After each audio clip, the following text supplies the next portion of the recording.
হ্যাঁ তুই পিছন থেকে ঝুম করে নিও তো সাউন্ড আছে ঝুম করে কি আর সমস্যা হয়ে যাবে রাঙের দিকে না সবাই ভিডিও লইতে বলছেন সুমন ভাই কথা বলেন না হইছে ভিডিও হইছে আসসালামু আলাইকুম ওয়া রাহমাতুল্লাহি ওয়া বারাকাতুহু নাহমাদুহু ওয়া নুসাল্লি আলা রাসূলিল কারীম আম্মা বা'দ ইসলামী আন্দোলন বাংলাদেশ নারায়ণগঞ্জ মহানগর শাখা কর্তৃক আয়োজিত নারায়ণগঞ্জ নগরবাসী দুর্ভোগ থেকে পরিত্রাণের জন্য আজকের এই মানববন্ধনের সম্মানিত নগর নেতৃবৃন্দ, থানা নেতৃবৃন্দ, ওয়ার্ডের নেতৃবৃন্দ, সাংবাদিক বন্ধুগণ, প্রশাসনের বাইরা, আমার সংগ্রামী নগরবাসী, আমরা সবাই জানি নারায়ণগঞ্জ সিটি কর্পোরেশন 2011 সনে গঠিত হয়েছে। 2011 সন গঠিত হওয়ার পর থেকে ধারাবাহিক যে কার্যক্রম চলতেছিল মোটামুটি একবারে খারাপ ছিল না, সন্তোষজনক ছিল।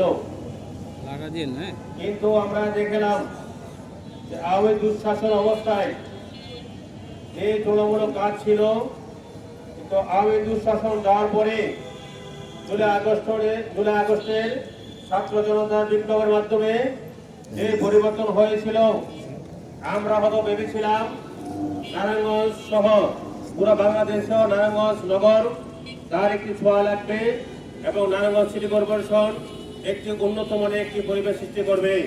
নারায়ণগঞ্জ সিটি একটি গ্রিন এবং ক্লিন সিটি হবে। কিন্তু আমরা কি দেখতে পেলাম, এই 5 তারিখের পরিবর্তনের পরে আমরা আরো আশা ছিলাম যে নারায়ণগঞ্জ সিটিতে যিনি প্রশাসক নিয়োগ হয়েছেন তিনি হলেন অতিরিক্ত সচিব। যেটা আমরা আশা করেছিলাম তিনি একজন বিজ্ঞ যোগ্য লোক এই দায়িত্ব পেয়েছেন। আমরা আশা করেছিলাম হয়তো বা আগের থেকে কাজ অনেক উন্নত হবে, নারায়ণগঞ্জবাসী হয়তো ভাগ্য পরিবর্তন হবে, নারায়ণগঞ্জবাসী হয়তো বা আগের থেকে আরো সুন্দর মুখ খুলিয়ে চলবে এবং বলবে যে কোন জায়গায় আমরা নারায়ণগঞ্জের বাসিন্দা। কিন্তু আমরা কি দেখতে পেলাম, বর্তমান প্রশাসক নিয়োগ হওয়ার পরে উনি থেকে মাত্র সপ্তাহে 2 দিন উনি অফিস করেন, সোমবার এবং বুধবার। তার মধ্যে আমরা অনেক সময় দেখতে পারি অনেক সময় আসেন না। যদি একজন ব্যক্তি একটি সিটি কর্পোরেশন দায়িত্ব পাওয়ার পরে যে বিশাল কাজ, যে 2 দিন দায়িত্ব পাওয়ার পর যে না আসেন, তার দায়িত্ব উচিত ছিল পুরো সপ্তাহে অফিস করা। অফিস না 2 দিন দায়িত্ব পালন করার পরও যদি না আসেন, যদি অন্য লোকদের কাজ করান, উনি তো এখানে আসার দরকার মনে হয়, আমার মনে হয়। সংগ্রামী ছাত্র বন্ধুগণ, আমরা স্পষ্ট বলতে চাই, আমরা জুলাই আগস্টে বিপ্লবের পরে আমরা বাংলাদেশের মানুষ বুক ভরা আশা নিয়ে রাজনৈতিক দলগুলোর দিকে তাকিয়ে আছে।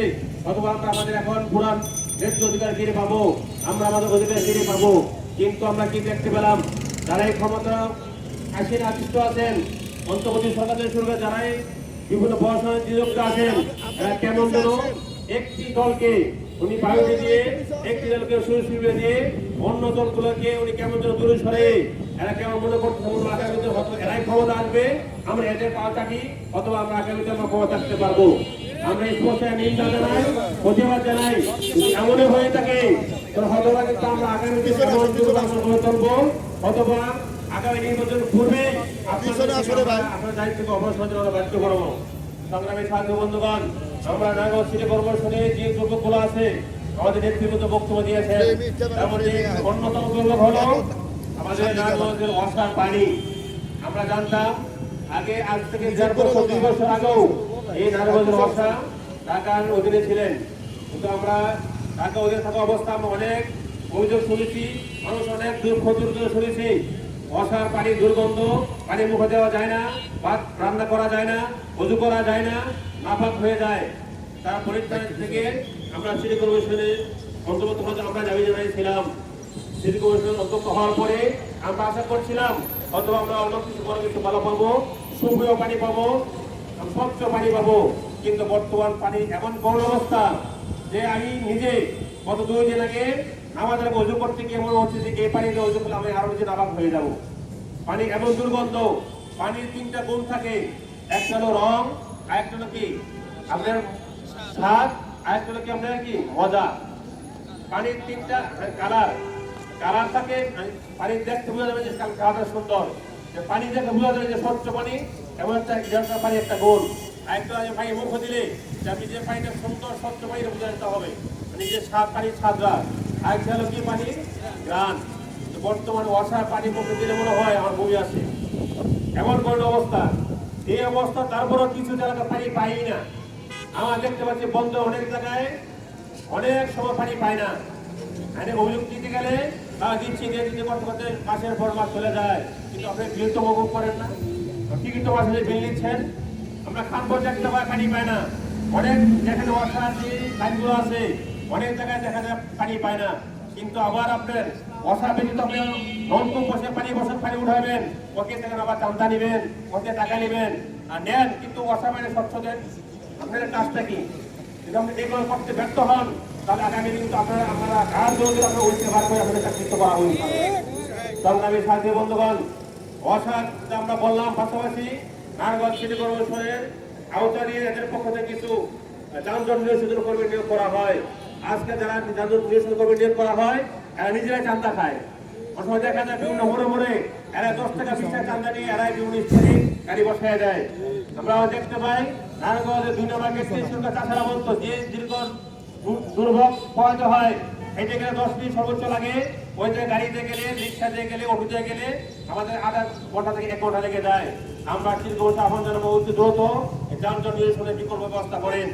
পাশাপাশি আমরা দেখতে পাই নারায়ণগঞ্জের ড্রেনেজ ব্যবস্থাগুলো আমরা দেখেছি। আপনার যেমন আরেকটা আমাদের শ্রবণ করা পাই মনে হচ্ছে, আপনার একই সাথে রাস্তা 2 পাশে ড্রেন কেন কাজ করবেন? যে কাজ ধরতে কাজ করবো অবশ্যই কাজ করবেন, যে কোনো একসাথে কাজ ধরবেন। আমরা দেখি 2 পাশে কাজ ধরে 2 পাশে রাস্তা আটকে রাখেন, এটা যানজট আটটা অন্যতম কারণ হয়ে যায়। তারপরে দেখতে পাচ্ছি আমরা নারায়ণগঞ্জে বৃষ্টি দিন আসছে, বর্ষা দিয়ে এসে গেছে। গত 2-3 দিন আগে যখন বৃষ্টি হলো আধা ঘন্টা তাছাড়া শুরু করে 2 মিনিটের মধ্যে পুরো রাস্তা পানিতে ডুবে গেছে। তবে কি ড্রেনে কাজ করলে আপনারা? আমরা ড্রেনগুলো পরিষ্কার করেন, পরিষ্কার করার পরে যখন ময়লাগুলো রাস্তা পালান সুগনের দ্রুত ময়লাগুলো পরিষ্কার করতে হবে। দেখা যায় ড্রেন পরিষ্কার ময়লা উপরে ফেলানোর পরে আবার এই ময়লা গিয়ে ড্রেন ভরে যায়, ময়লাগুলো পরিষ্কার করেন না। যদি যারা দায়িত্ব পালন করেন ময়লা পরিষ্কার এটাকে বলা হলে এমন আশা আপনার ভাষা ব্যবহার করেন মনে হয় যে ব্যক্তি বলে তারপরে যে ময়লা ফেলে দেওয়া হয়। তা আমরা এই দৃষ্টান্তমূলক আচরণ আমরা নিন্দা জানাই এবং তার সুষ্ঠু সমাধান চাই। সংগ্রামের সাথী বন্ধুগণ, আমরা দেখতে পাচ্ছি নারায়ণগঞ্জের এত বড় নারায়ণগঞ্জের শহর, আমাদের বড় 2টা হাসপাতাল, নারায়ণগঞ্জ কানপুর হাসপাতাল এবং আমাদের ব্যক্তিগত হাসপাতাল। এই হাসপাতালগুলোর অনেকগুলো যন্ত্রাংশ শুনে আমরা অভিযোগ হয়ে আছে। কেন অভিযোগ হয়ে থাকবে? এগুলো অবশ্যই সচল করতে হবে, নারায়ণগঞ্জবাসীর চিকিৎসা সুনিশ্চিত করতে হবে। যদি আমরা এখন নারায়ণগঞ্জ থেকে যদি আমরা রাজস্ব আদায় করি, আমরা জানতে পারছি বিভিন্ন পত্রিকায় নারায়ণগঞ্জ থেকে শতকরা প্রায় 30% রাজস্ব আদায় হয় বাংলাদেশ সরকারের। যদি এত বিশাল রাজস্ব আদায় হওয়ার পরেও আমরা কেন নারায়ণগঞ্জবাসী চিকিৎসাতে বঞ্চিত থাকবো? অবশ্যই চিকিৎসার জন্য সুন্দর করতে পারে, এই জন্য নারায়ণগঞ্জ হাসপাতালগুলো আপনারা সুন্দরভাবে পরিচালনা করবেন। নারায়ণগঞ্জের সিভিল সার্জনকে বলবো, আপনি শুধু যে বিভিন্ন এখন বাচ্চাদের পরবর্তীতে বিভিন্ন অনুষ্ঠানে গিয়ে সুন্দর সুন্দর কথা বলেন, মানুষের সাথে হাসিমুখে কথা বলেন, আমরা ধন্যবাদ জানাই। মানুষের সুচিকিৎসা ব্যবস্থা করতে হবে। যদি সুচিকিৎসা ব্যবস্থা করতে ব্যর্থ হন তাহলে তো আমরা আপনার বিরুদ্ধে আন্দোলন করতে বাধ্য হব। সংগ্রামী সাথী বন্ধুগণ, আমরা জানি নারায়ণগঞ্জ সিটি কর্পোরেশনের আগের যে অবস্থা এখন আরো অবস্থা খারাপ হয়ে নাজুক হয়ে গেছে। নারায়ণগঞ্জের বিভিন্ন রাস্তাঘাটগুলো এমন কঠিন পরিস্থিতি আমরা দেখতে পাই, নারায়ণগঞ্জের বিভিন্ন রাস্তাঘাটগুলো ভেঙে এবং প্রচুর হয়ে আছে, যেগুলোর সংস্থার খবর থাকে না। আমরা যে পাইপ থেকে শুরু করে নারায়ণগঞ্জের যে খানকা রোড পর্যন্ত যে রাস্তার অবস্থা এই 5-6 বছর যে রাস্তা ভাঙ্গি আছে, কোনো ঠিক করার ব্যবস্থা করতেছে না। আমরা দেখি এম সার্কেলের সামনে অল্প জায়গা ভাঙ্গা, এই ভাঙ্গাটা আজকে আমরা অনেক জায়গায় ডিসিকে দাবি জানাইছি, পৌরসভাকে দাবি জানাইছি, এরা ভাঙ্গা কোনো কর্ণপাত হয় না। আমার আরো এলাকা ভিত্তিক অনেক কাজ, অনেক রাস্তাঘাট ভেঙে আছে, ড্রেন ভেঙে আছে, ওগুলো আপনারা কোনো নজরে দেন না। আপনাদের যে দায়িত্বগুলো আছে অবশ্যই দায়িত্বগুলো পালন করা আমরা আহ্বান জানাচ্ছি। আমরা জানি এখন মেয়র নেই, আমাদের প্রশাসক নিয়ে হয়েছেন, বিভিন্ন ওয়ার্ডে কাউন্সিলর নেই, ওখানে আমাদের পক্ষ দায়িত্ব লোক আছে। এরা যদি কোনো কাজ না করে ব্যর্থ হয়, আমরা প্রশাসক মহোদয় আমরা একটি টিম করে ম্যাজিস্ট্রেট টিম গঠন করে প্রত্যেক ওয়ার্ডে প্রত্যেক পাড়া মহল্লায় গিয়ে আপনি এগুলাকে যাচাই করে অবশ্যই সুস্থ সমাধানের ব্যবস্থা করবেন। যদি আর ব্যত্যয় ঘটে তাহলে কিন্তু আমরা খুব শান্ত ছিলাম। এখন আর জনগণের দুঃখ দ্রুত হয়ে থেকে আমাদের শান্ত থাকা, আমাদের ধৈর্যবাদ ভেঙে গেছে। জনগণের পক্ষ থেকে আমাদের কাছে বারবার ফোন আছে, ভাই আমরা তো কথা বলতে পারি না, আমরা বলতে আমরা এই দাবি দেওয়া জানান। আমরা আজকে সুষ্ঠু সত্যতা দাবি জানিয়েছি, যদি আর একটু ব্যত্যয় ঘটে তাহলে কিন্তু আমরা দুর্বল আন্দোলন করবো ইনশাল্লাহ।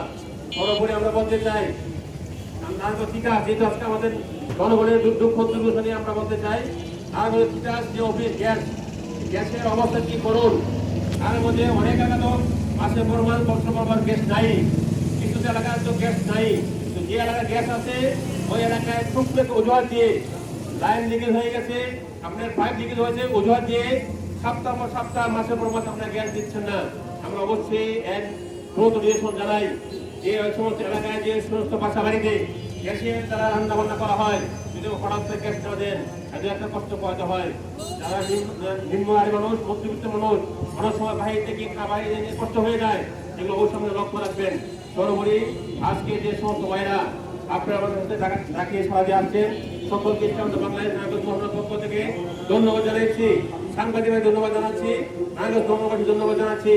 সকলের পক্ষ থেকে আমরা যারা সিটির প্রশাসক আহ্বান জানাচ্ছি। আজকে আমরা এখন আমাদের বক্তব্য শেষ করে আমাদের পক্ষ থেকে একটা স্মারকলিপি আমরা জেলা প্রশাসক